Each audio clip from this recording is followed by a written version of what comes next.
My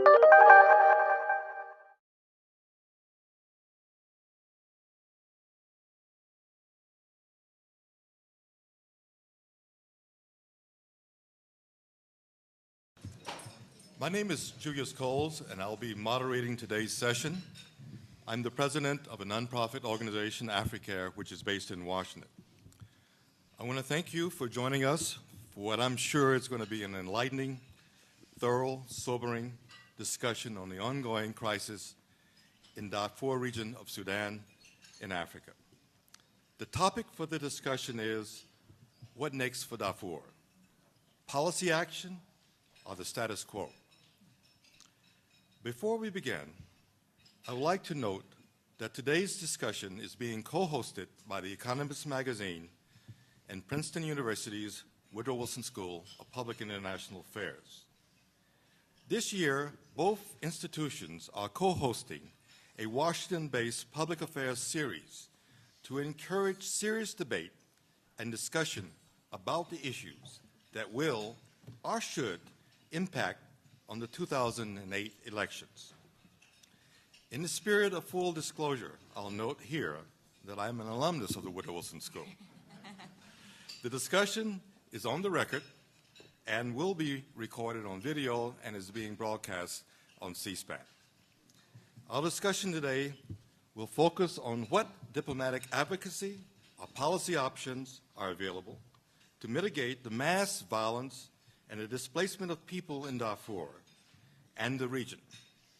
We will also explore whether we will continue to witness a kind of diplomatic or human rights status quo among individual governments and the international community in the face of the Darfur crisis, a crisis that thus far has cost, according to official and NGO estimates, between 200,000 and 400,000 lives to violence or disease.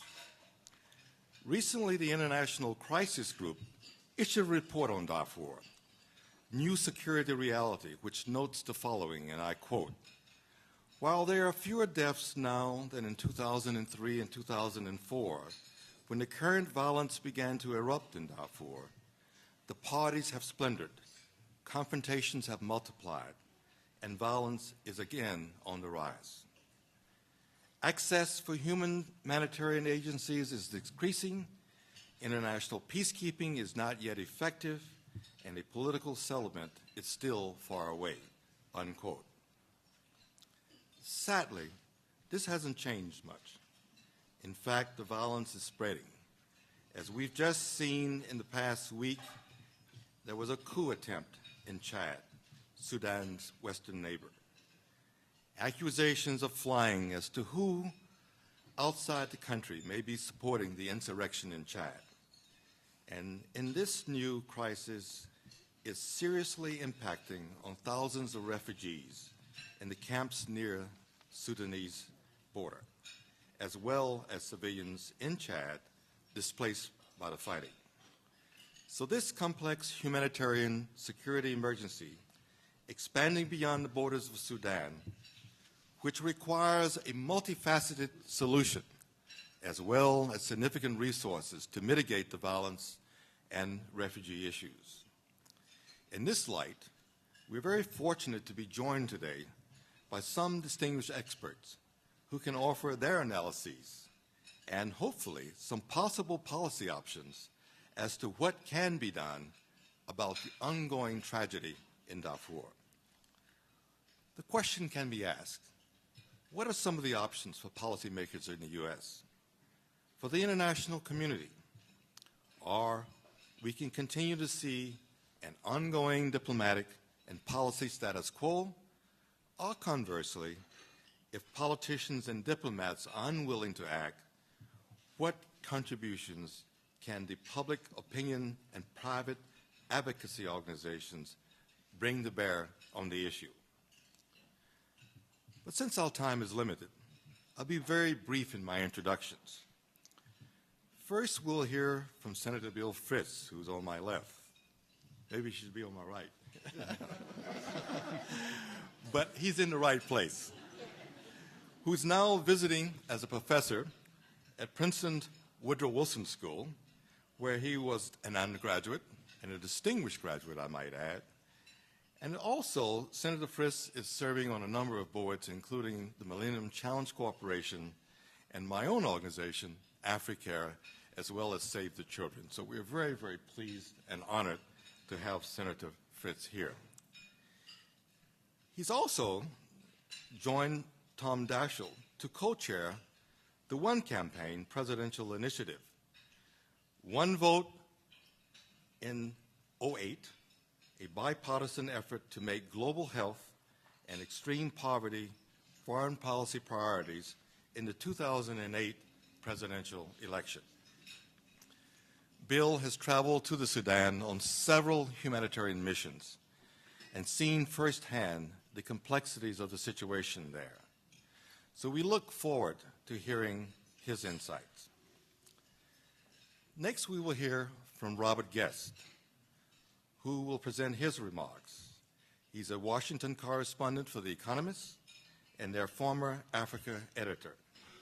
An award-winning journalist, Robert is the author of an important book on Africa, The Shackled Continent, Power, Corruption, and African Lives. And he will be followed by the great guest that we have here at the table, and I'm quite honored to have her here. He will be followed by Mia Farrow. She is a current UNICEF Goodwill Ambassador, as well as the chair of the advisory board of Dream for Darfur, an advocacy organization. She has made numerous trips to the region and encourages people to learn more about the Darfur crisis and to get actively involved in advocacy through her website, miafarrow.org. And for those of you who have lost faith in the power of the press, arguably one of the most influential op-eds in recent memory was co-authored by Mia. This, of course, was the Genocide Olympics, which ran in the Wall Street Journal last year and produced some real political and diplomatic action on the Darfur issue regarding China's relations with the Khartoum government. And finally, Mia may be also the only panelist on the dais today who has won a Golden Globe Award. But I'll check that out to make sure it's not the case, because if my memory serves me correctly, Senator Frist was just in an award-winning advertisement for Coca-Cola at the Super Bowl. So did you get a Golden Globe for that? No. One shot. Well, only one shot. Okay. We'll also hear from Lauren Landis. And Lauren is a senior representative at the State Department working on Sudanese issues. Prior to this position, in January 2002, she was named the director of the Office of Food for Peace at the Agency for United States, Agency for International Development. From 1995 to 2001, Lauren served as the Director of Emergency Response and Food Security at Save the Children, a leading development and humanitarian nonprofit organization. Following our panelists' remarks, I'll be batting in a cleanup position, one that I'm used to, and we'll offer some additional perspectives on the humanitarian crisis and NGO work in the Sudan. After that, we will open the floor to questions, which we will look forward to. So once again, thank you for joining us. Without any further ado, I'll turn the podium over to Senator Bill Frist, who will be followed by Robert Guest and Mia Farrow and Lauren Landis. Senator Frist, you have the floor. Thank you, Julius. Good job. Well, it's a great opportunity for the panel to be before you today, and we do want to get to the discussion and to the questions. But I think that we really should begin with the fact that this month it is the 5-year history of what we're going to be talking about today. That Darfur crisis 5 years ago entered the world view, and with a modest amount of success, we've made progress addressing a complex, unresolved, but still agonizing challenge before us. before not just the American people, but before the globe. I, too, am grateful for the Woodrow Wilson School of Public and International Affairs, where I do have the opportunity to be teaching now, a very challenging job, equally challenging to running the United States Senate, I would say, a seminar on global development on healthcare reform, as well as the Economist for bringing this opportunity to us. As Julius mentioned, since 1998, just about every year I've had the opportunity to travel to Sudan, not as Majority Leader of the United States Senate and not as a senator from the great state of Tennessee, but as a physician, as a humanitarian worker who had one advantage of being able to get on the ground and operate on the people of the regions of Sudan. I've had that opportunity to do the same thing in Chad, Sudan, and indeed 8 other African countries. And the indelible images that you'll be introduced to a little bit later, in part by Mia here shortly, do become embedded in your mind. And for me, because I came right back to work a mile from here, the capital of the United States, it gave me the opportunity to translate some of what I saw into resolutions and ultimately to some significant resolutions on the floor of the United States Senate.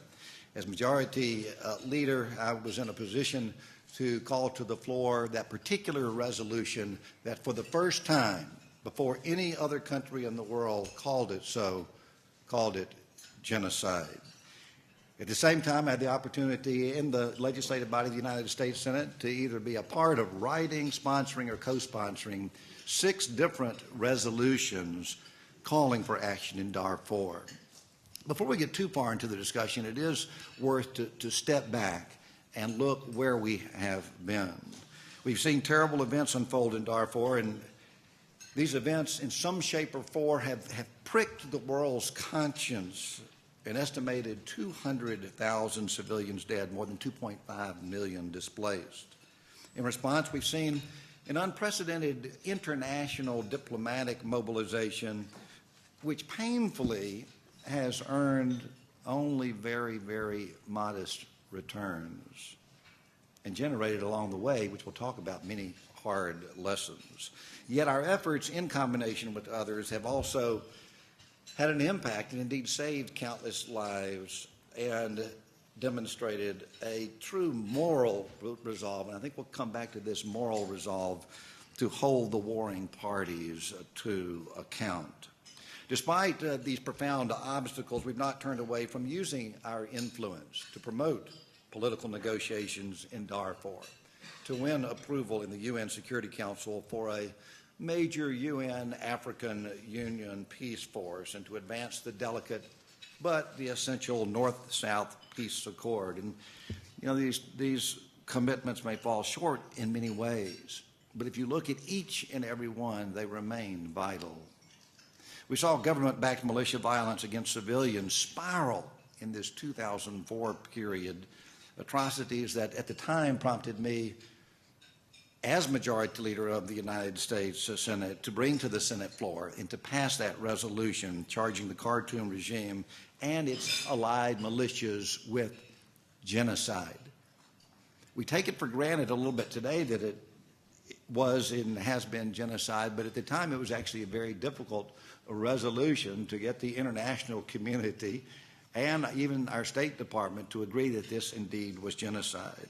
Both the House and the Senate passed such resolutions by July 22nd of 2004, congressional actions that made the United States, as I mentioned earlier, the first country to call these actions genocide. We witnessed more than 2.5 million people forced from their homes in that 1 year, 2004, displaced in the camps, the vulnerable camps we'll talk about in Darfur, and indeed 200,000 forced into the neighboring country of Chad. These populations suffer on a massive scale. They're increasingly angry, radicalized, and armed. And now, 5 years later, they've become semi-permanent wards almost of the international system, alive today in large part due to our country and other countries' generosity and determination to sustain them. Problematically, we don't have answers for how we are to demilitarize these camps today and see the return of the displaced to their homes. We've also seen the International Criminal Court, which has received Some justified criticism for sometimes hindering peace efforts proceed in its work. And in the past year, we've seen violence in much of Darfur drop significantly, often to pre-war levels, but broken by these sporadic outbreaks of fighting. We're still far short of seeing an end to the impunity by those in the Khartoum regime who engineered the genocidal violence in Darfur. Indeed, just recently, Khartoum named the notorious Janjaweed leader Musa Hilal a senior advisor. A bad message. U.S. humanitarian and peacekeeping aid to Darfur has totaled more than $2 billion since the conflict began. This U.S. assistance delivered by the organizations that we've mentioned, whether it's Save the Children or Africare or Samaritan's Purse that I've traveled with, or CARE or International Committee of the Red Cross, Médecins Sans Frontières, among others, is about 80% of the total international commitment coming from the United States, creating a lifeline for really countless victims and making the U.S. the single largest donor to the region. We've seen Khartoum stand steadfastly defiant and arrogant, an affront to all international norms.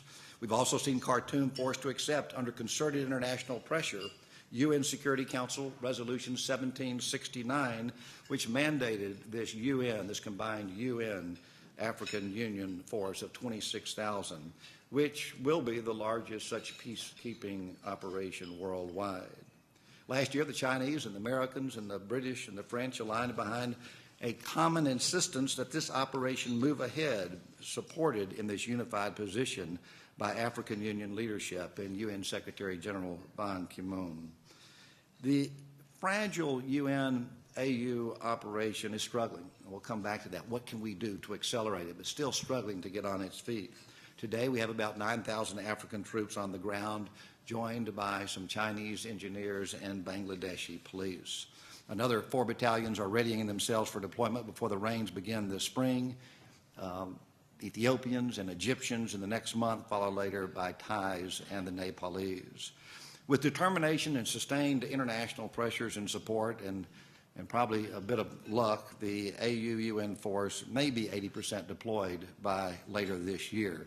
I say that because when I was in Darfur about a year ago, I would have said, no way is this going to work. Will it? In part, it will be, I think, whether or not the international community continues to put pressure in that regard. I'm encouraged by the decision of Ambassador Richard Williamson, who is the new U.S. envoy to Sudan, to make the UN-AU deployment a top priority. This particular force is going to urgently need air mobility support to protect itself and to intervene effectively when civilians come under assault. It still lacks the support and the utility helicopters that it needs. We may see some progress soon as a result of the Ethiopian contributions in this particular regard, and possibly assistance from Bangladesh and also possibly from Ukraine as well. But in the meantime, we need to continue to sustain and put sustained intense pressure upon Khartoum to end a pattern of obstruction that we see again and again with the UN-AU force. And it gets translated through delays in visas and customs clearances and barriers and hindrances in compliance, and also in completing this whole status of forces agreement, which we can come back to and talk about in the discussion. If there are continued obstacles to deployment, we should revisit with our allies in the UN Security Council and the UN Sanctions Committee additional sanctions to Khartoum. We've also seen swift fragmentation of the armed rebel movements in Darfur, along with the rejection of the negotiated peace settlement sought by the UN and AU in the spring of 2006. We've seen the heart-rending despair and the lack of coherency among the rebels themselves. They're not coming around clear-cut principles or leadership or objectives that might in some way guide them towards renewed negotiations. There may be a little tiny glimmer of hope that we see amidst a lot of gloom, as we saw when the 30-odd rebel groups came together around 4 different rebel groups. so that you can have more in terms of negotiation and articulation of principles. We've seen dangerous cracks emerge in the North-South settlement, the North-South Comprehensive Peace Accord that was signed now just 2 years ago, in a little over 2 years ago, January of 2005. We saw the Southern government withdraw precipitously and then come back to the table. The Southern Sudanese government did return to the Sudan government of national unity in an uneasy truce, a very uneasy truce that we need to watch closely. There is urgency to reach a fair and durable settlement for Abyei and resolve the border issues that keep rearing their head again and again. It's critical that troop withdrawals stay on schedule. At the national level in Sudan, there is urgency to conduct this spring, before the rains, a new national census and pass the new national electoral law that will run up to the national elections that are likely to be held in July of next year. I mention all these steps in part because, of course, they are the essential building blocks to the profound test Sudan will ultimately face in 2011. Whether in a peaceful and in an orderly fashion, the South can hold a referendum to determine its destiny, whether it will remain with considerable autonomy, part of a unified Sudan, or not. In the broader regional context, we've seen an arc of crisis widen within the Horn. Julius mentioned what has happened in Chad recently, and I'm sure we'll come back and talk further about Chad. The net result, I believe, of last weekend's fight over control of Chad remains uncertain, but it's no doubt that it's had the effect of worsening regional instability and dramatically worsening the humanitarian situation. Let me just close with a couple of concluding remarks, where we should go from here. First, we need to take the long view of Darfur. There is no magic bullet. We need a 3 to 5 year approach with a sustained commitment that will work incrementally on multiple fronts. Second, we cannot lose sight of the central importance of the North-South Peace Accord. If it fails, all of Sudan will fail. We simply cannot afford that outcome. Third and last, we have a lot to be proud of. Groups like Save Darfur have done a tremendous job. Mia will talk about her tremendous efforts in articulating and crystallizing the problems that we know and the challenges that we know face us. We also need to remind ourselves that diplomacy matters tremendously in this regard in shaping the outcomes in Sudan, and that the United States of America has a very special responsibility and an ability to lead on the diplomatic front. I think our history, we have much to be proud of, beginning in part in 2003 with Roger Winter and Andrew Natsios, beginning the first humanitarian presence by Americans, Senator Danforth, shortly before 9/11 being named Special Envoy, continued work by Deputy Secretary Zellick, and then Andrew Natsios, all continuing a presence and a pressure and an articulation of the principles which have made our country great. So that's a little bit of the history, a little bit of setting the stage. We'll come back and talk about different pieces of that. It's a real honor to be with you today. And again, I want to thank the Woodrow Wilson School and the Economist for the chance to be able to participate with these great panelists.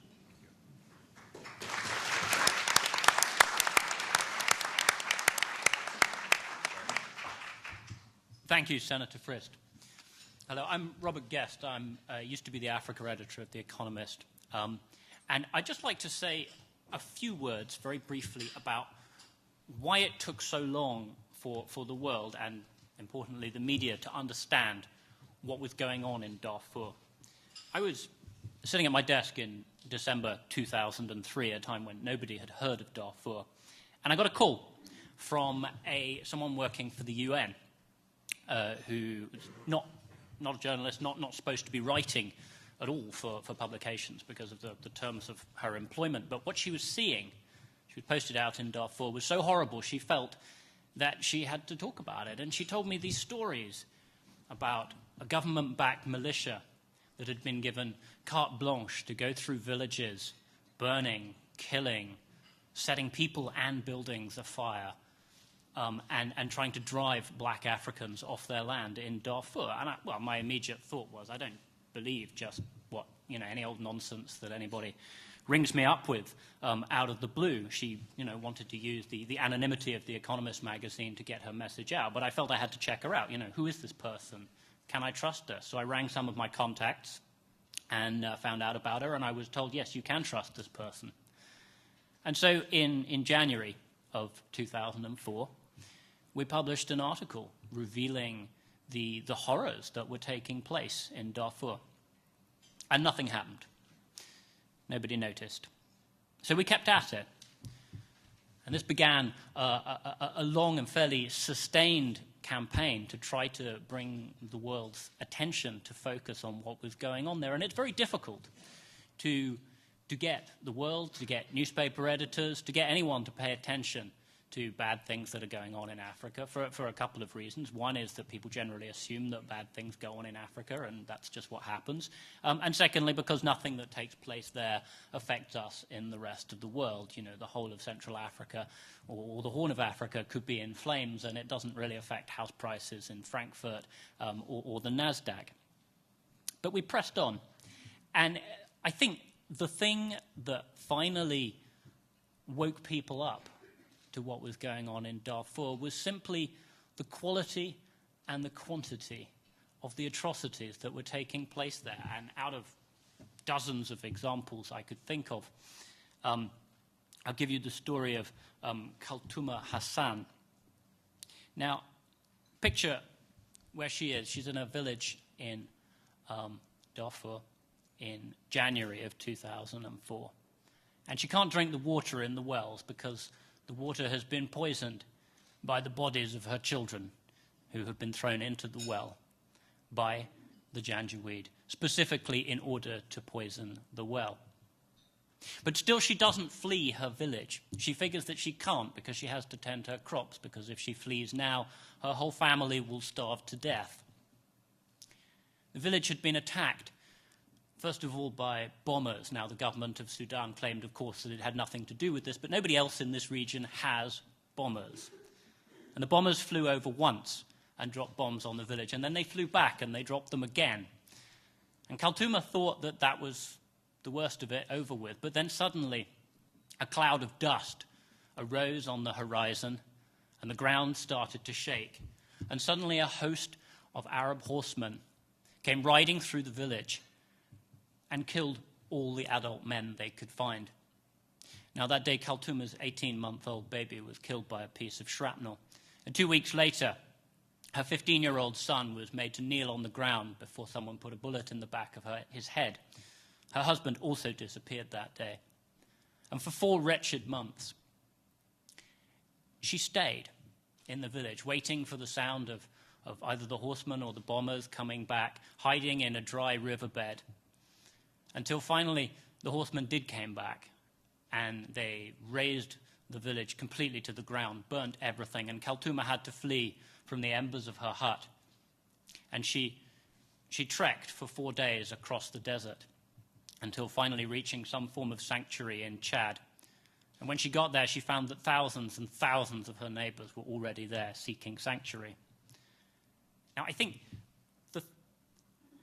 what has been going on in Darfur is staggering.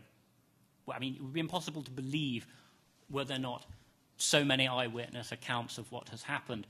But the degree of calculation that's gone into terrorizing the populations there to try to make them leave their homes is astonishing. Just one example that stuck with me.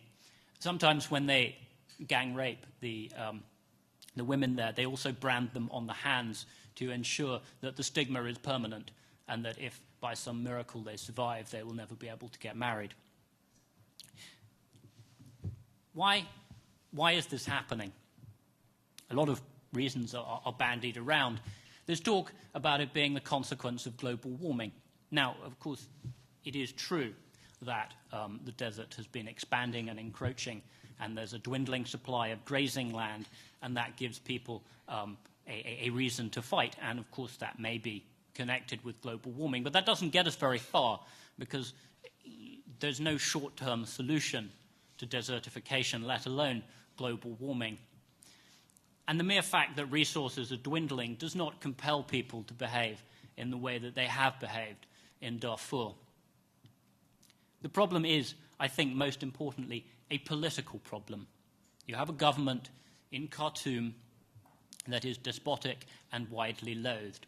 The way it hangs on to power is by dividing and ruling, by stoking the ethnic, tribal, and communal animosities that exist throughout Sudan.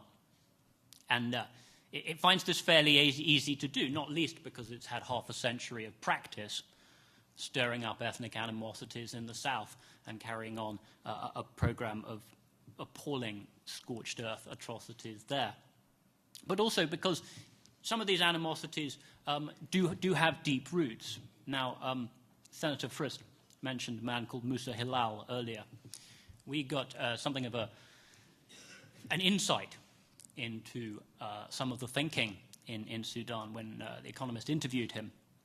Now, the way we did this was we had one of our correspondents was a native Sudanese lady, grew up in Khartoum, entirely, in sync with the Arabized, the elite culture there. I mean, her grandfather owned slaves, for example. I mean, no longer does, but she was sufficiently in sync with the elite culture there that she was able to interview this gentleman, and without saying anything, he just kind of assumed that she would understand his point of view. So when she put it to him that the policy of mass rape in order to terrorize black African women to leave their homes had been somewhat controversial on the international stage, he dismissed the idea that this could possibly have happened. And his reasoning was, and this is a quote, "Why would we rape them? They disgust us." He then added that black African tribeswomen are barely Muslim and have wanton sexual habits, something you can easily infer from the suggestive way that they dance. That being the case, he argued, it would be scarcely necessary to force them into sexual activity. So where does this leave us? The war in Darfur has been burning brightly for 5 years now. It's spilled over into Chad, as we've seen from the recent news. Peace talks have achieved, at best, partial success. And the UN and African Union peacekeeping force has found it extremely difficult to keep any kind of peace, understandably perhaps given that Darfur is so vast and so remote. It would be hard to imagine a worse place to have a crisis that you need to solve than the place in Africa, which is about as far from the sea as you can get anywhere in Africa. Now, I will defer to the superior knowledge of other people on this panel as to how on earth we deal with this crisis, but I think that there are at least 3 things we need to bear in mind. Firstly, we do need to understand what this is about, and we do need to bring pressure. When I say we, I mean the United States, the United Nations Security Council. We have to bring the utmost pressure to bear on the government of Sudan and on the recalcitrant elements within the various rebel factions to get serious about making peace. There have to be sanctions that hurt. We have to shame the Chinese into pulling their weight on the Security Council. Secondly, I believe that we need to have vigorous investigation and prosecution of war crimes. And finally, I think we need more money and more troops and more help with logistics and intelligence for the peacekeeping forces here. It seems to me that this is a terrible crisis. It is, as someone once said, like Rwanda, but happening in slow motion, which gives us no excuse for not intervening. That's all I have to say. I will hand over to Mia Farrow. Thank you.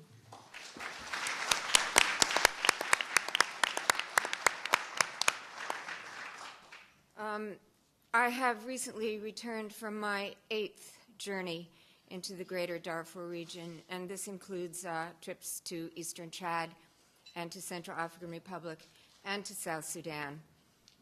Incomprehensibly, nearly 5 years have passed since the government of Sudan and its proxy killers, known as the Janjaweed, have launched their campaign of destruction against the civilian population of Darfur. Only the perpetrators dispute that hundreds of thousands of innocent men, women, and children have been slaughtered. It's all the more appalling that we can't know precisely how many have died in Darfur. The counting stopped a couple of years ago. The official number sits at 200,000, but most know that it's far more than that. There's no one there to count the dead. I've been given permission, and the panelists have granted me the time. I'll try to stay within my limits to show some of the photographs that I have taken over my 8 trips into the region beginning in 2004. Never again. Is this clear on the screen? Is it light? Okay. After the Nazi Holocaust, we all know the world vowed never again, but how obscenely disingenuous those fine words sound today. Having trouble changing the...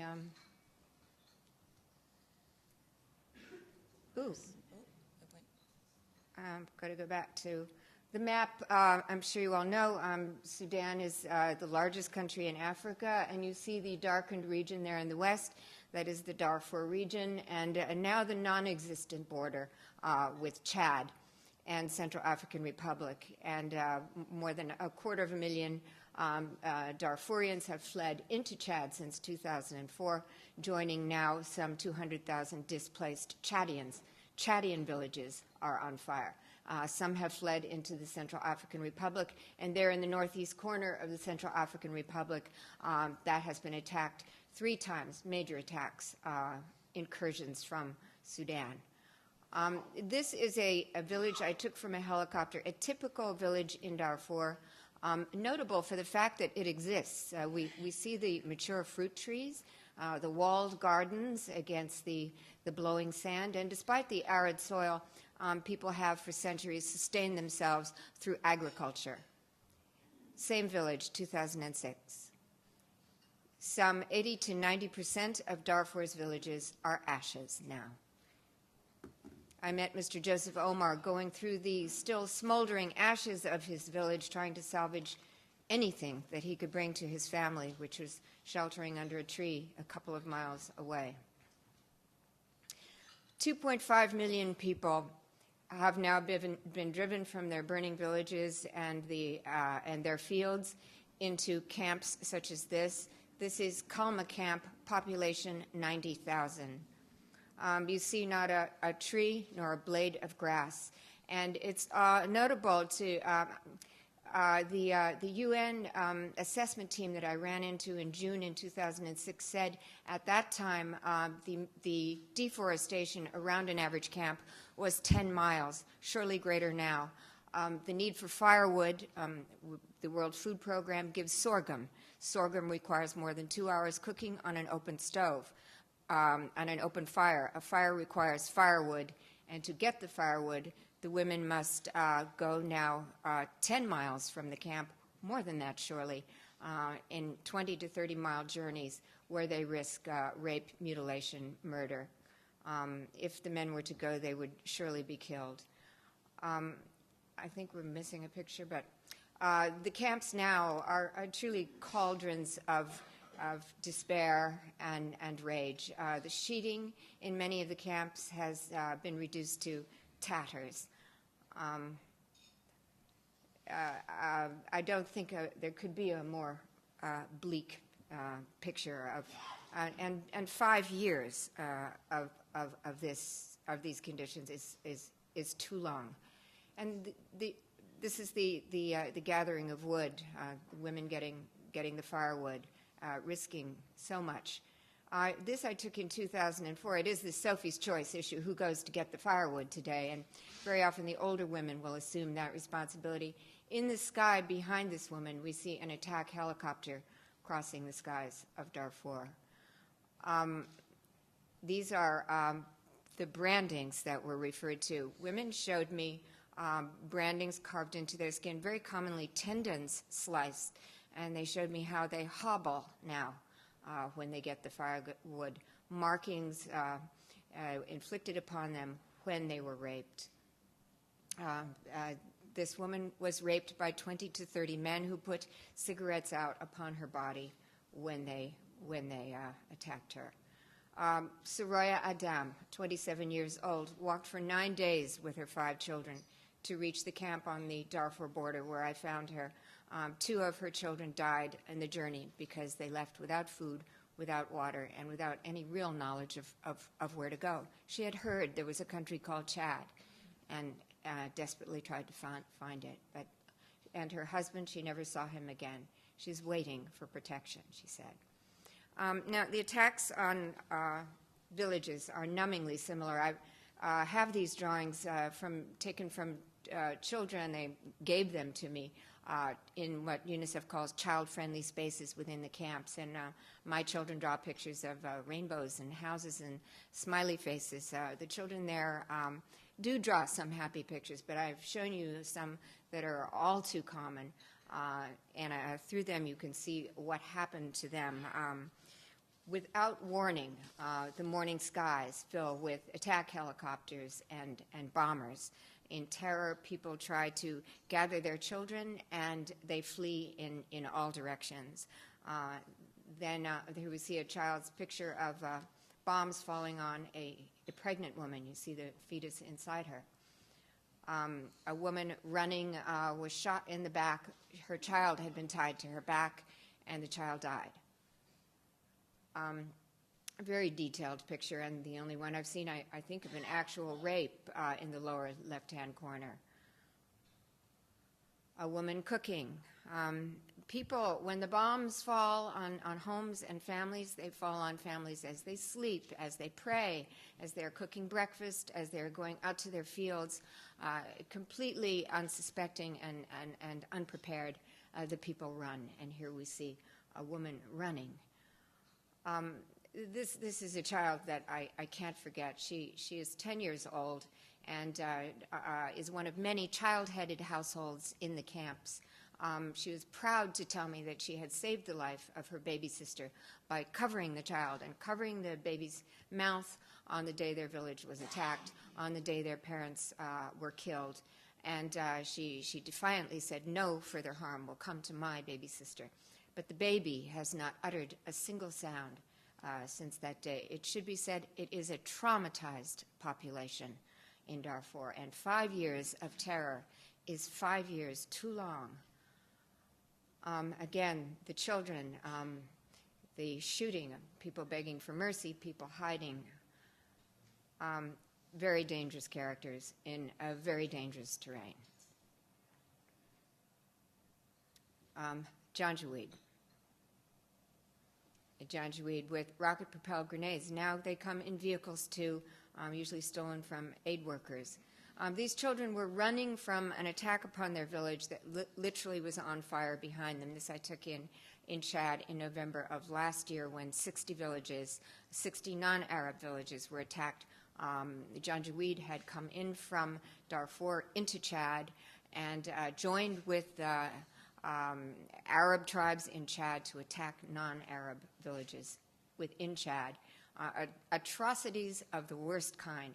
In the tiny town of Gazbeda, the border town, it was filled to overflowing, stretching out across the sand. 3 men lay side by side, their eyes gouged out, cut out by Janjaweed knives. A child who was shot in the chest, he did not survive. The children. According to Doctors Without Borders reports, 20% of the children in eastern Chad are now suffering from acute malnutrition. This is what acute malnutrition looks like. Grief. This woman had lost everything and everyone, and I found her just sitting under a tree weeping. I had 2 bottles of water with me. One was empty, and so I filled the empty one with the water the children were sucking from the ground. The children, their faces speak more eloquently than I possibly could. No food, 9 days. The children. When I described the people fleeing from their villages, this is not an uncommon sight. It was particularly common in 2004 and now in eastern Chad. People fled with whatever they could carry on their backs, and very often they had nothing. They were standing dazed, standing and sitting under trees and surrounded by their attackers. not knowing where to turn or what would happen to them, how they would eat, how they would, what they would do. Again, a traumatized population, and predominantly women and children. A little girl whose parents were killed the day before. A dying child. Child of hope. Some of you know I have 14 children, and we are not, most of us, related by blood, but by something far deeper and more important to us, our love and the most essential commitment.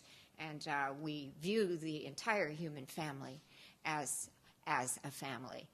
We are surely not behaving as a community or as a family, but for sure we are diminished when we turn away and one of us is suffering.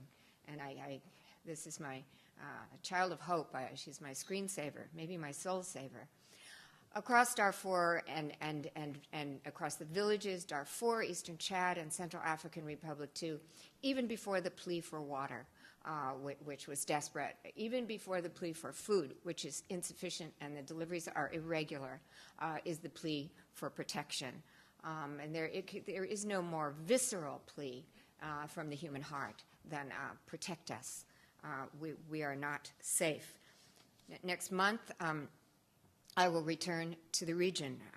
People will tell me their stories, and again, they will plead for protection. I will listen. I will write down every word. Again, I will hold broken women in my arms, and again, I will promise to tell the world what is happening to them.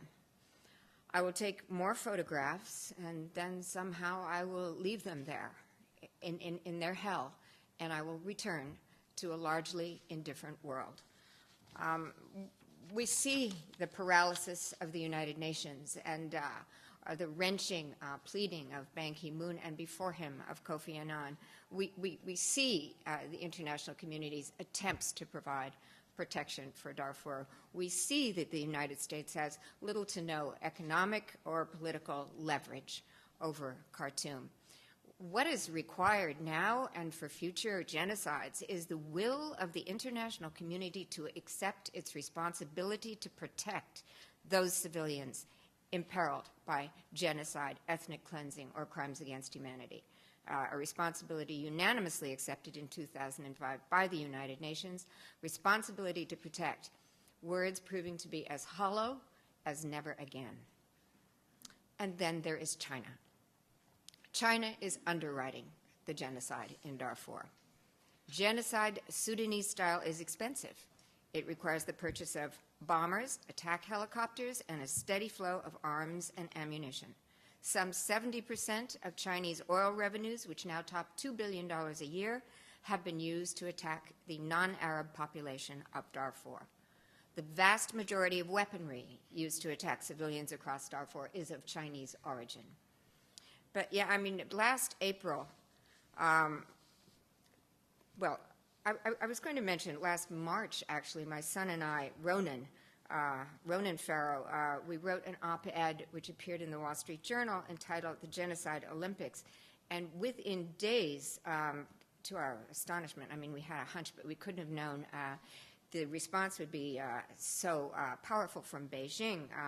They responded with an irate letter to the Wall Street Journal trying to discredit me and my son and distance themselves from and their Olympic Games from any sort of what they call politicization. They did appoint, also within days for the first time, an envoy to Sudan. They did later on sign on to the new UN resolution. So it seems that there is one thing that China holds more dear than its unfettered access to Sudanese oil, and that is their successful staging of the 2008 Olympic Games. And that desire is proving to be a lone point of leverage in a country that has been impervious to all criticism Under intense international pressure, China did sign on, as I said, to the new UN resolution, but if you look at the incarnations of the resolution, you can see that some of the sharpest teeth were extracted, leaving the command and ultimately the capabilities of the force in the hands of the perpetrators, the government in Khartoum, which continues to place every conceivable obstacle in the way of an effective deployment of that force. Beijing has two strategies. The first, to preserve its alliance with Sudan in order to meet its massive oil needs. The second is to fashion its brand new image, the one that befits the host of the 2008 Olympic Games. Peking has hired more than one international public relations firm to churn out, clean up their image and churn out a lot of words about Darfur, but they are simply that, words. If Beijing elected to act rather than talk, there is plenty it could do. China could use its influence to insist that the Janjaweed be disarmed. China could demand that the regime call a halt to the ongoing aerial bombardments of civilians. China could demand that Khartoum cease to obstruct the effective deployment of the UN peacekeepers. China could refuse to sell weapons to Khartoum. China could threaten to suspend oil deals with Sudan. How can China host the Olympic Games at home and underwrite genocide in Sudan? We look at Rwanda and we despair at our own, our abysmal failure to act. When the history of this terrible episode in human destruction is written, will we have any less reason to despair? Our country, the United Nations, and all the nations of the world failed the people of Rwanda, and we are failing the people of Darfur, even as we fail our most essential selves. Elie Wiesel wrote of the Holocaust, the victims of the Holocaust perished not only because of the killers, but because of the apathy of the bystanders. What astonished us after the torment, after the tempest, was not that so many killers killed so many victims, but that so few cared about us at all. This, I believe, is a defining moment for each of us. Thank you very much.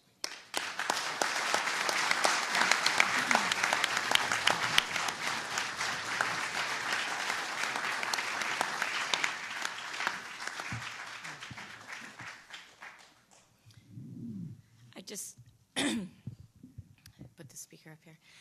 I'd just like to thank the Woodrow Wilson School and the Economist, again, as the other panelists have done, for just having us here today. I think it is so important not only to raise awareness, but to keep everyone up to date on the current situation in Darfur. You know, I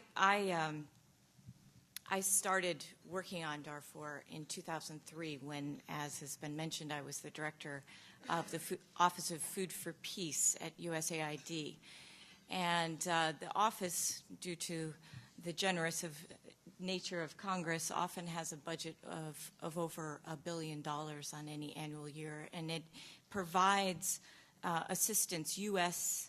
food aid, to countries that desperately need it. And as I was the director of that office, I realized that in 2003 and in 2004, almost half the budget was going to the country of Sudan. We would fly in when we were just trying to get food aid into those displaced persons in Darfur, into these camps that Mia has shown you, Kalma Camp, et cetera, and we could still see the sort of red circles where the villages were burning as we would fly in. And we worked, USAID worked very, very hard with the World Food Program and with a number of NGOs who were running the camps to distribute that food and to get it to those displaced persons. And they continue that job today, and as if you've seen from the slides, it doesn't get any easier, and we continue to do it. I had this idea that if I moved to the policy side, because that's really what needed to be fixed, that maybe we could make, I could help in some small way to make some progress on the situation in Sudan. And I have to say, it's been like 18 months, 20 months later, it's been pretty intractable and one of probably the toughest job I've ever taken on, and it is very, very difficult to see so little progress when you see so many people trying so hard to make progress, to change the situation in the humanitarian side, on the peacekeeping side, and also in terms of the political resolution, the peace process. What I have to say is that when I go to international events around the world, when I go up to the UN, I have to say, and I think Senator Frist said it best, that we have to be proud that the U.S. has done the most of anyone in the international community. As always, when this situation continues, it's never enough, and you want to see greater progress, and you want to see our impact to have more of an impact, our assistance to have a greater impact. But I thought today, since we're short on time and I find that the questions are usually the most intriguing, that since you've gotten the real up-to-date picture, maybe I could just point out a couple of things that focus our time within the U.S. government a little bit on Darfur and then end there, so that Julius Coles can turn it over to you into the questions. As has already been previously mentioned, there's about $1 billion worth of assistance through all the different spouts and mechanisms that goes from the U.S. government into Sudan on an annual basis. And most of that, I believe, is humanitarian assistance and development assistance to southern Sudan, most of it, again, implemented by USAID. It's the food, it's the water, it's the protection that is never quite enough, but keeps a famine from occurring in Darfur. I think one of the things that Senator Frist mentioned is that what you have seen, despite the deplorable conditions, is a huge success of the humanitarian community, in that we have not seen those that actually make it to the camps, that survive the attacks. We haven't seen a huge famine. We haven't seen millions killed in cholera outbreaks, and that's due to the very hard work under limited access that these NGOs that have been mentioned today and UN agencies have done. And despite, it's a very small thing, but it is a huge success that we have been able to achieve that. And I think, too, that we have also done a lot with our development assistance to support this comprehensive peace agreement, North and South. I want to speak a little bit about peacekeeping support. Again, has already been mentioned quite a bit. The U.S. government has provided about $450 million to those AU and now UN peacekeepers that you are in Darfur. The 9,000 troops that are there today, every single one of them lives in a camp, and their logistics and their communications provided by the U.S. government. If we didn't provide that support, what few peacekeepers we have in there wouldn't be there today. And I think the important part is we have built the base so that now those have become UNAMID camps. The first Blue Berets that are in there under this very slow deployment are living in those camps and supported, now transitioned to UN services, but are supported by the facilities that we initiated. We're also training and equipping African forces. If you read 1769, the new Security Council resolution that was pointed out earlier, it calls for the deployment of predominantly African forces. And one of the things that we've taken to heart is to make sure that those peacekeeping forces are as effective as possible. One of the things that has been a criticism of AU efforts is that those peacekeepers have not been well enough equipped or trained, but also not been well enough trained. They haven't been equipped to do the type of peacekeeping operation that we really need. Over the next several months, for those troops that probably won't get there, as Senator Frist has said, until midway through the year, we'll spend about $100 million in making sure that they're well equipped, that they're well trained for the forces that, for the mission that they will be asked to do. And we really have also taken on a leadership role to coordinate with other countries who have not quite stepped up to the plate in the same way, to use their assistance to make sure that if we have a gap in transport systems or a gap in helicopters, that we can help provide the resources that pays for the spare parts or pays for the logistical support to make sure that those peacekeepers come to the table. We can't have a successful operation without transport, without our own attack helicopters, and all of the components that's needed. We will support peacekeeping troops in Rwanda, Tanzania, Ghana, Senegal, Burkina Faso, as well as Malawi and Ethiopia. And as you know, the Ethiopians have already stepped forward with the helicopters, and we hope to see both the Ethiopian and Egyptian peacekeepers on the ground as fast as possible. We basically have a very large job in terms of making this UNAMID deployment happen in a rapid as possible.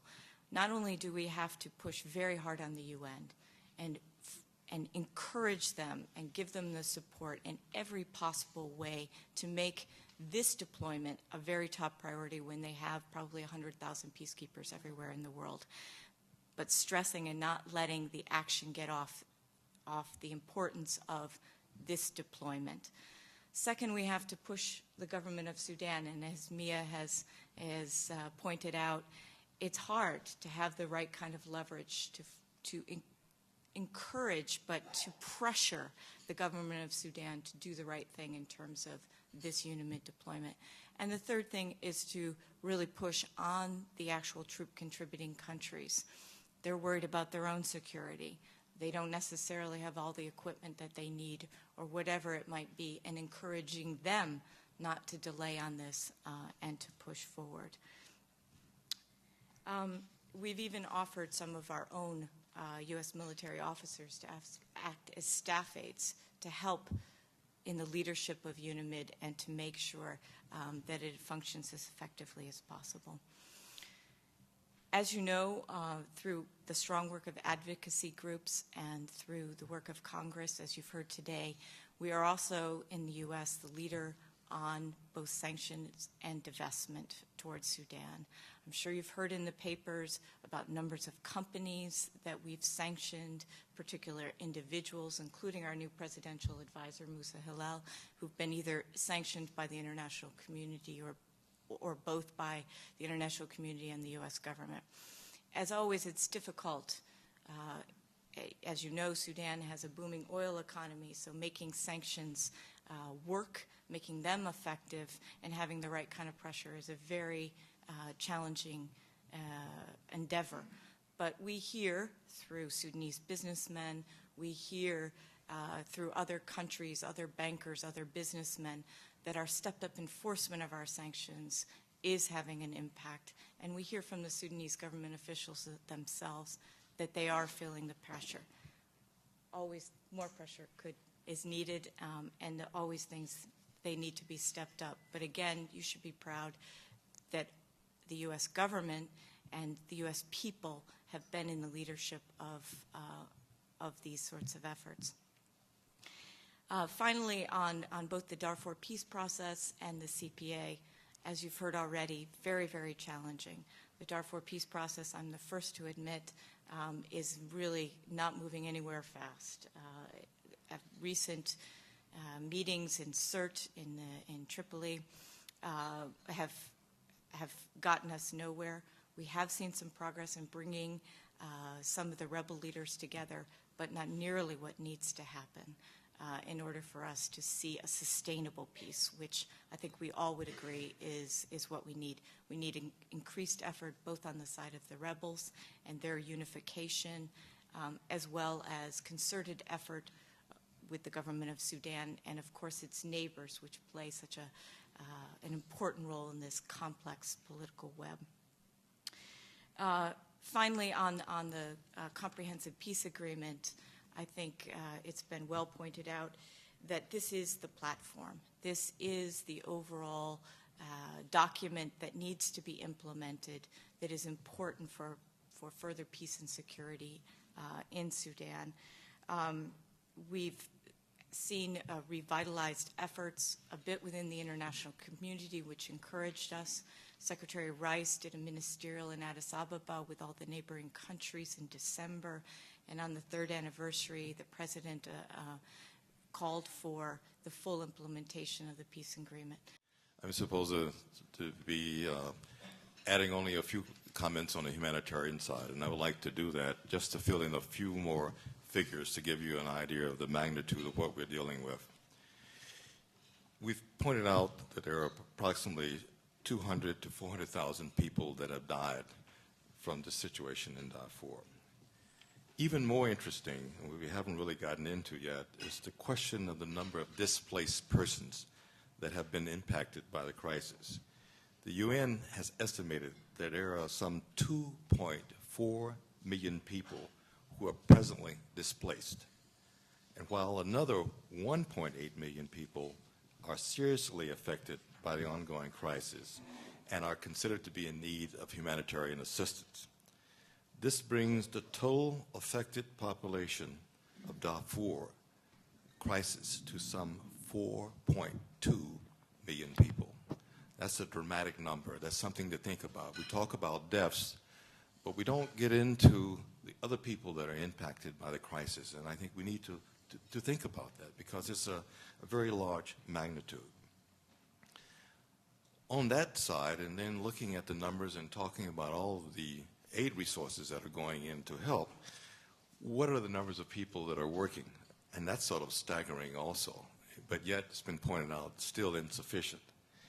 It is estimated that there are some 13,300 people working on assistance programs impacting on the Darfur region, meaning that even though we have these numbers of humanitarian workers, the humanitarian access to the people needing help is considered to be down by some 70% of the requirement due to insecurity.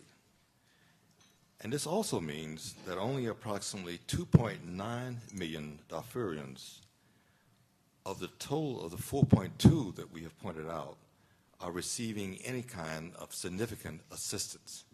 So that means that there are a lot of people who are not being served, even though we're trying to serve them. And that's something that should be borne in mind. In 2007 alone, it has been estimated that the armed conflict has caused over 260,000 people to be newly displaced as a result of the Darfur crisis. Let's look at the humanitarian organizations that are working there and get some idea of the numbers that we're talking about.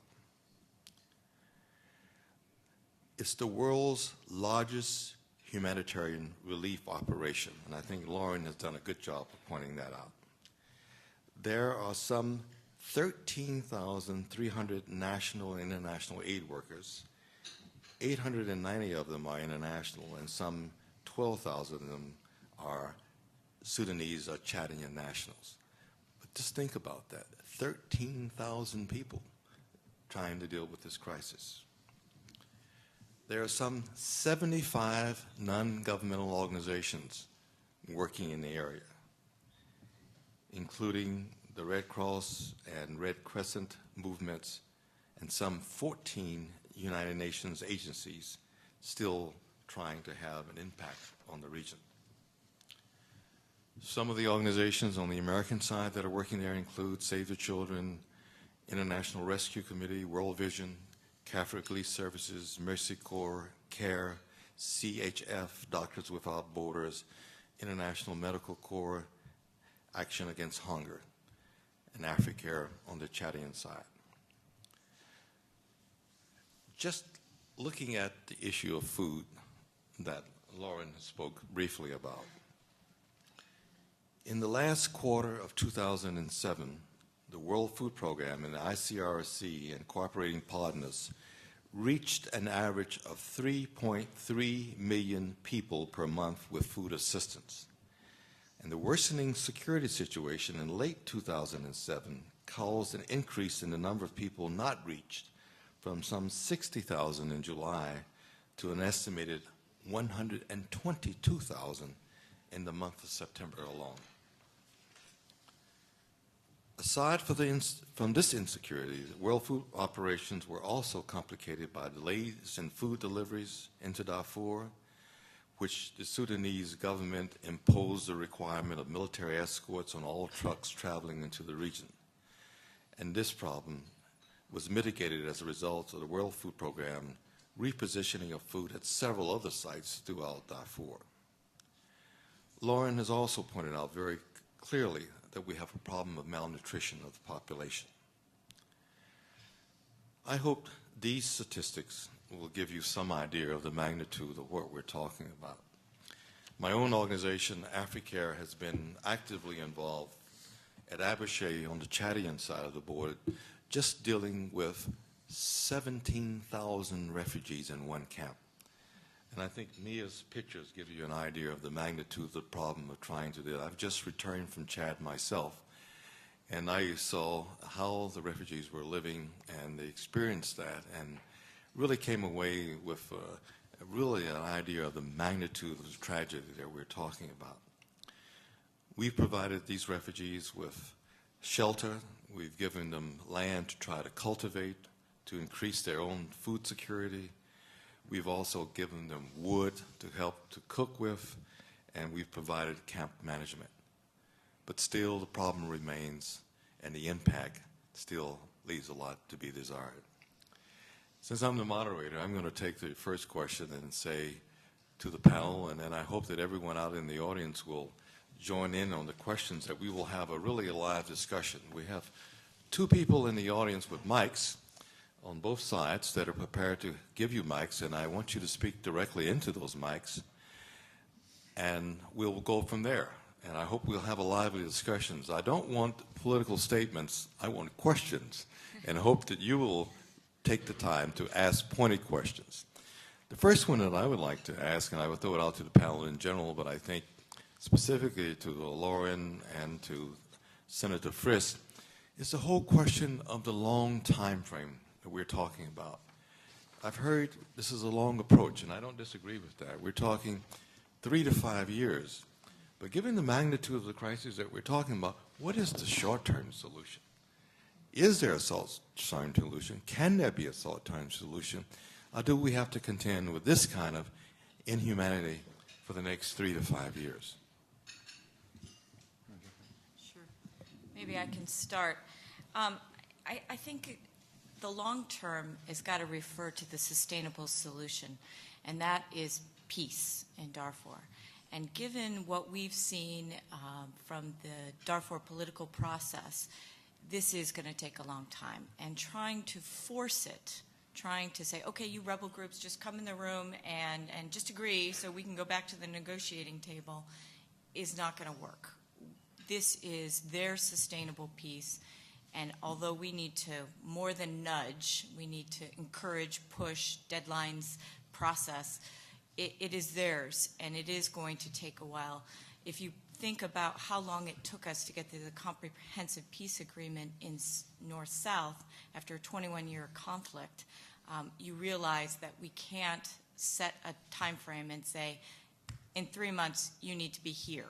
In 4 months, you need to be here. It doesn't mean that we can't encourage and push, but we have to allow a longer time frame for that to work and to be sustainable so that it doesn't erupt again. I think in the short term, what I personally believe is getting 26,000 UNAMID peacekeepers on the ground is going to help a lot. It's not going to be a silver bullet, but I think it could do a lot, along with the EU force that's planned for Chad, to bring tensions down, to get us to closer to a cessation of hostilities. And I think that is needed to provide the framework, the groundwork to get us to peace. And as Senator Frist has said, we're very, very pleased that our new Special Envoy, Richard Williamson, has really focused his efforts on working primarily on getting those 26,000 peacekeepers on the ground as quickly as possible. I'll just add very briefly. If you have questions, raise your hand so we'll know where to go to next, okay? Everybody look around, you can put your hands down. No go. Let me just say, my time here in Washington taught me a lot. And I was here for 12 years. I said when I came I was going to stay for 12 years and go home, and I did it, and I'm glad I did. But what it's taught me, when I couple that, having worked in the 6 resolutions, having supported financially, as Laura and Julius, we've all said, the United States of America is leading here. And the 3 to 5 year plan has got to be the incremental, yes, incremental, step-by-step, multi-fronted effort of the things that I think we've all listed, what our government can do, what our congressmen and women can do. But that's not going to do it. It's not going to do it. And that's why having Mia here representing not just the fantastic op-ed piece and not just the pictures, but it's going to really have to come from there. I used the word moral earlier, and I think ultimately we need to elevate this to the global community. Because the United States government's doing their job. We got more to do. We got to put more money in. We got to support the humanitarian effort and do all that. But it's going to take a tipping point and a lever that really gets at the crux of the cause of the problem, not just kind of trying to facilitate hoping things will happen. And it could be any number of things. I think the approach with China right now, we're 70%. We say our sanctions don't really work as well as we'd like because of the oil and the money, which didn't exist when I started going to Sudan, but it really exists now. And you look at the power of that money. We don't have that. No other country by themselves have that, but China does have that. And it's an ongoing relationship, and they are the largest investor. They depend on Sudan, and Sudan depends on them. And therefore going to China, maybe as a surrogate to shocking the world. And so Save Darfur, grassroots, we're out there making huge headway. Our government is leading, but right now this has to go to the global community to capture a lever, a tipping point, so that we don't have to wait 5 years and possibly be right where we were 3 years ago. I mean, when I started going in 2004, we were at a level, we're really not that much better. We're doing much better in the humanitarian effort, but really making progress. And therefore, I think this global moral outrage we've got to capture. We're doing pretty well in the United States, but not globally. Could I add something very briefly to the global moral outrage and something that Lauren had picked up on earlier, this idea of the European Union hasn't really been called into action in the way that it should. And with Sudan is now switching to the euro, which means that our sanctions and the little leverage we have will be completely meaningless. So we would ask the European Union, I believe the Europeans should impose a moratorium on all their trade and investments, all those that benefit the regime in Khartoum. Only a sliver of that is going to benefit the people anyway. So that's just another thing to throw in the pot. Right. Question, please.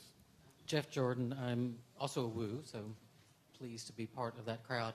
And I'm the Chief of Program Development for International Relief and Development, which is another of the partners we're working in Eastern Chad and in Southern Sudan with IDPs and refugees out of the situation.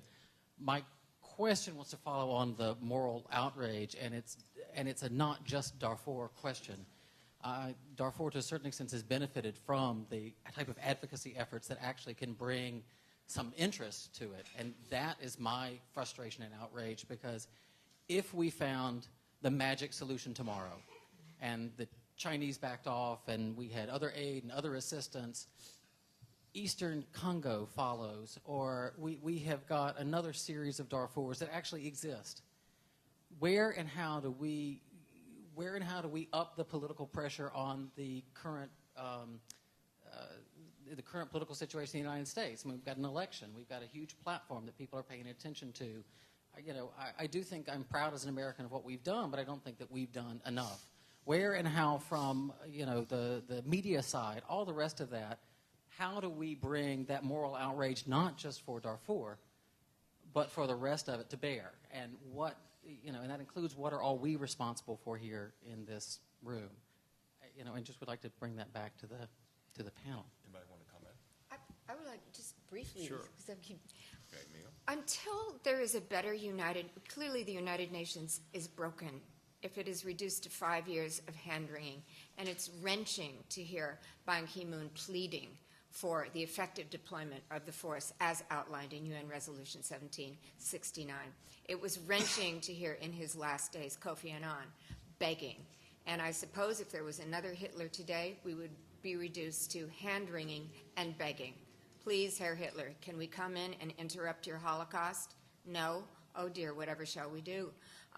I would hope that, taking this on for future genocides, that there would be something built into the responsibility to protect in the United Nations a standing force. Otherwise, so much words. We sit on panel after panel, and we've all done it, and it's now 5 years, and this is agonizing, worse for the people in the situation, of course, but agonizing to sit and watch people die, and that's what we're doing. We're sustaining them, yes, but sustaining them in a hopeless, what seems to be a hopeless situation, and we're talking about years to go. So, I mean, that addresses the moral issue. I think our mandate as human beings is to get a better United Nations that can respond.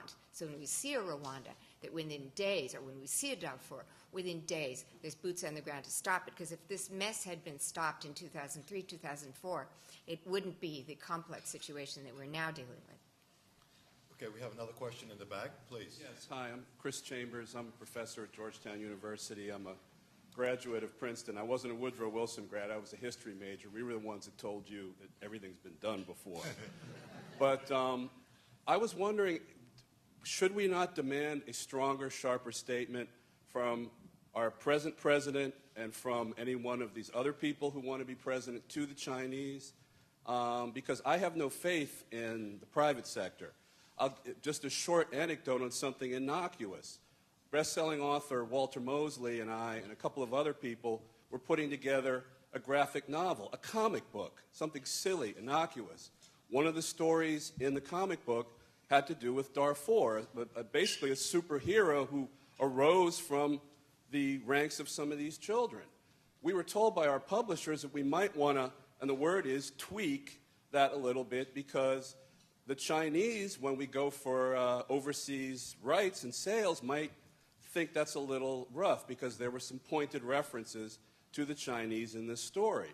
And of course we said, no, forget it. But they said, well, don't you want to make a big sale over in China in that big market? They love comic books over there now.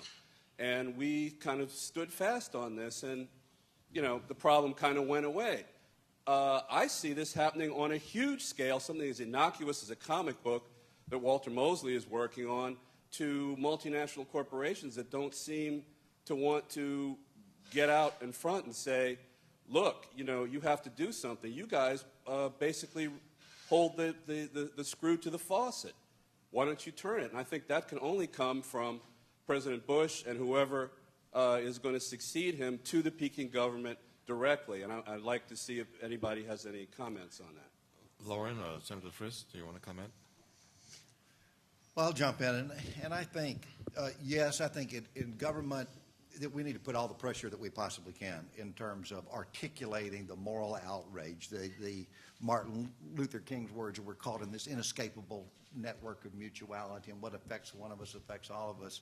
I think that is good and it's important, but I think it's also important to leave here today. No, that's not going to be enough. The United States is the most powerful country in the world. We are generous, we are focused on it, and let's do all that we possibly can. But to get that tipping point where we're not 5 years later doing this same conference saying, yes, we're sort of managing, we need to incrementally, stepwise, we really do have to put pressure, whether it's the EU or other countries, and it's not just China, but China is the face with the economic ties that we know we can have the impact. I'm working right now with One Vote 08, which Julius mentioned, and we're going to the grassroots to encourage whoever's running for president to come out and talk about particular issues. We can do the exact same thing here, and it is important to do. I think we have time for two more questions. We have one right in the front, okay, and then you follow. Thank you. George Peeler, class of 75th, Willard Wilson School, and I think Bill may remember me or he may not. but I'm also with the Institute for Policy Innovation, a think tank based in Texas. There seems to be consensus building that China is a key here, and I wonder, particularly based on Ms. Farrow's op-ed, is there an interval here during the lead up to the Olympics where we can do something and leverage what people have been talking about specifically, and that's a narrow window. So I'm looking for practical suggestions for what people can do or write about. This is a practical suggestion, and I do see it as a window. Not a boycott. That would close the window.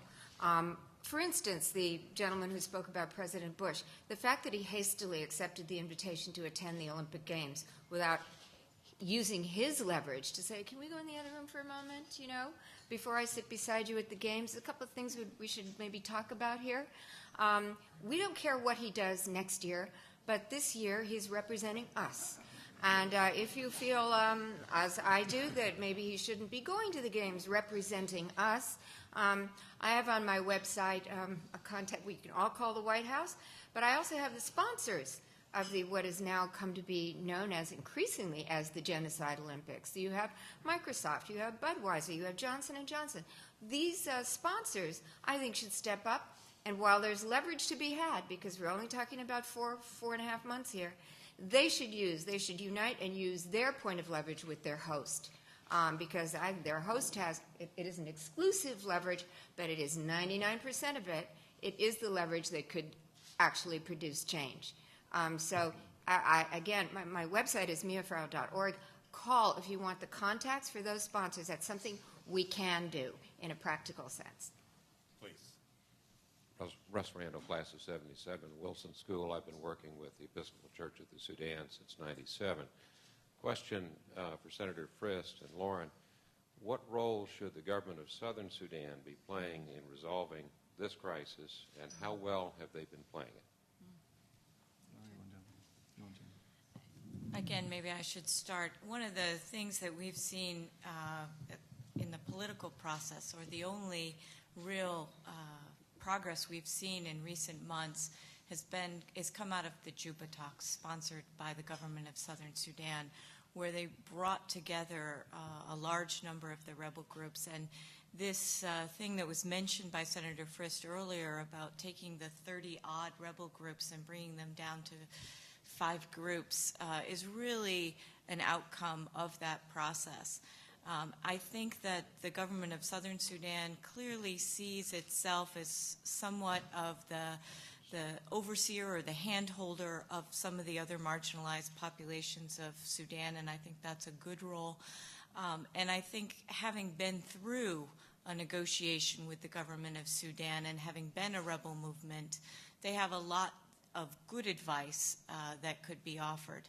I don't think we're interested in seeing them necessarily use it in a tit-for-tat war as they battle for in the Sudan, in the National Congress in Sudan. But we are really encouraged, and I think have given them encouragement to continue to work with the rebels and try and bring them together so that we can have negotiations, so that there's not 30 people sitting at the table across from the government in Khartoum, but that we have a reasonable number with a solid platform of ideas that they want to take forward. So. Robert, do you want to comment on that? You want to comment on that briefly from your perspective? Could I just add one more thing to that? Sure. That I just 2 weeks ago spent some time with President Salva Kiir in South Sudan. He was wearing a Save Darfur bracelet. He was going off to talks. In South Sudan, the most frequently asked question is, will the United States stand behind the CPA, which is, as you probably know, teetering. Khartoum has not lived up to its part of the bargain. Salva Kiir Southern Sudan is showing restraint, but it's stretching.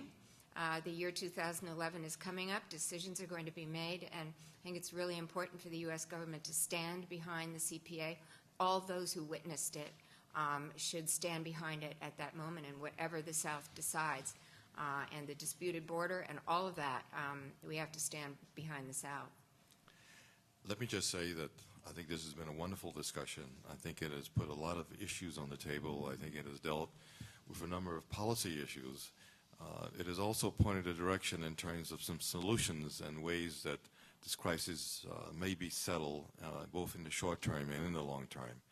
And on behalf of the Woodrow Wilson School of Public International Affairs and the Economist, I'd like to thank you for joining us today and hope that you will come back for future discussions. Thank you very much.